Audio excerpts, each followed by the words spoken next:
Assalamu alaikum. Kutmanda Okuşbak. Gününüzler bilen hurmatly Nokat Qarjımatat kanalının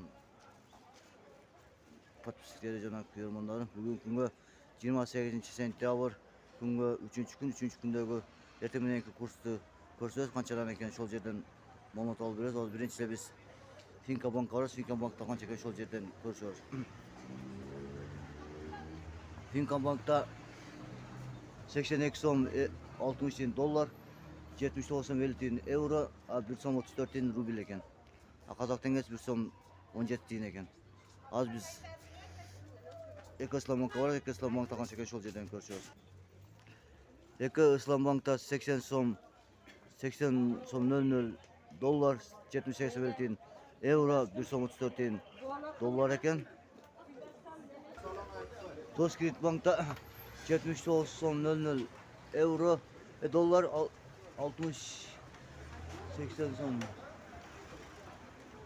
80 som 80 tin euro 1 som 35 tin rubil eken bu jerde.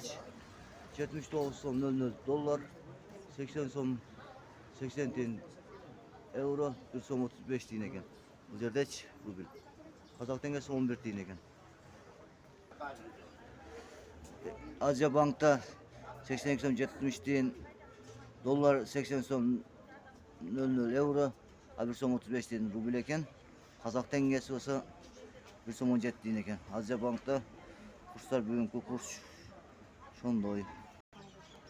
Biz Bokay Bank'a geldik. Bokay Bank'ta 83 som 00 dolar 80 som 50 tin euro 1 som 34,5 tin rubil eken. Bu jerde rubil 5 tin arzan eken. Şuna bugünkü ertemenki kurslardı jintiriz. Bu da kalsa Allah nasip etsa abetdeki görüşürüz. Hurmatly Nokat Qarjımatat kanalının katılımçıları. Sizler bilen paylaşpayız. Sağ salamat bolуңуздар, tinch bolуңуздар, aman bolуңуздар. Daima Nokat Qarjımatat sizler bilen hizmetinizde. Abette görüşeceğiz. Sağ salamat bolуңуздар dep ketmek için. Selamun aleyküm, rahmetullahi ve berekatuhu. Hoş bolуңуздар.